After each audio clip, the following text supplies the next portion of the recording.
Pessoal, hoje vamos resolver o problema 9.43 do Nilson, 10ª edição, que pede o equivalente de Thevenin para um circuito no domínio do tempo.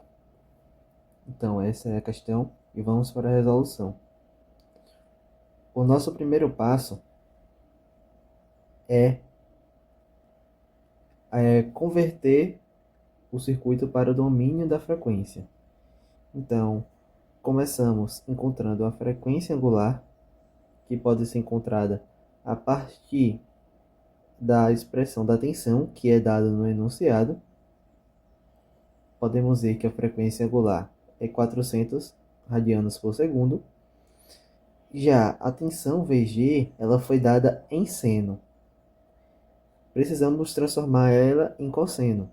Para transformar em cosseno, subtraímos menos 90 graus. Então, com isso, encontramos a expressão em termos de cosseno. Transformamos em fasores, pegando a amplitude, que é 50, e o ângulo, que é menos 90. Convertemos para retangular e descobrimos que a tensão é menos 50 J-volts. Também, nesse primeiro passo, convertemos a resistência, o capacitor e o indutor para impedâncias, seguindo essas três fórmulas que temos aqui. Então vamos para a primeira parte, que é a letra A, que pede a tensão de Thevenin em relação aos terminais A, B. Então, eu redesenhei o circuito com as caixas retangulares de impedâncias, calculadas através das fórmulas que falei anteriormente. Aqui podemos observar que essas duas impedâncias estão em paralelo. Então eu encontrei a impedância equivalente 1 entre elas, aplicando a fórmula de impedância em paralelo. Encontrei que essa impedância 1 é menos 60 J ohms. Após encontrar ela, vamos aplicar um divisor de tensão simples para poder encontrar a tensão de Thevenin entre os terminais A e B.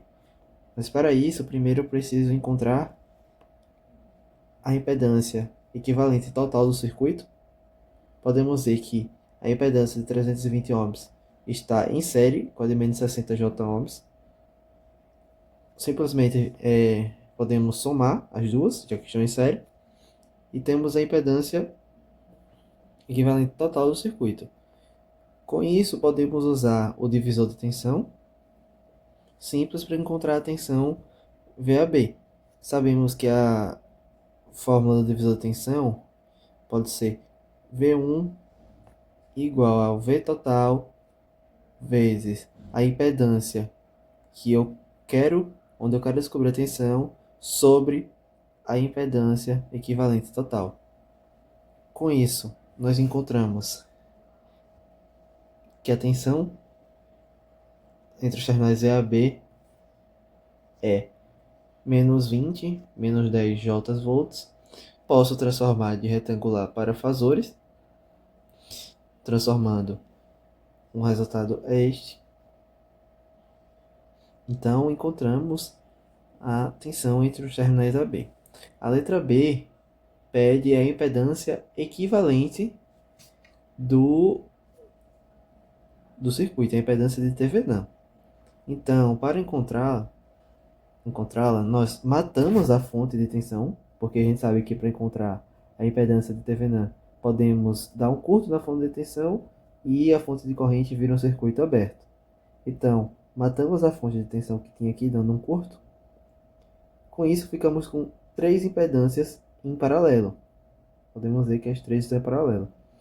Encontrando a impedância equivalente, que será a impedância de Thevenin, encontramos que ela é 64 menos 128 J ohms.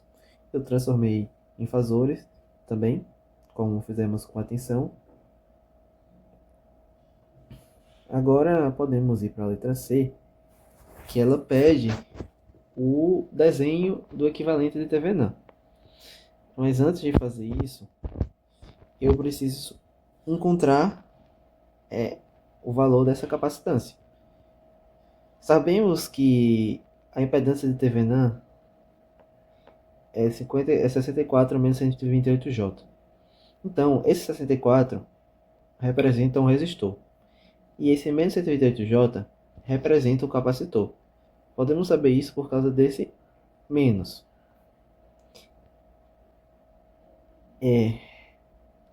Usando a fórmula da impedância em um capacitor, essa aqui, podemos encontrar a capacitância simplesmente substituindo, isolando a capacitância e substituindo a impedância do capacitor aqui no denominador, que no caso é menos 128J.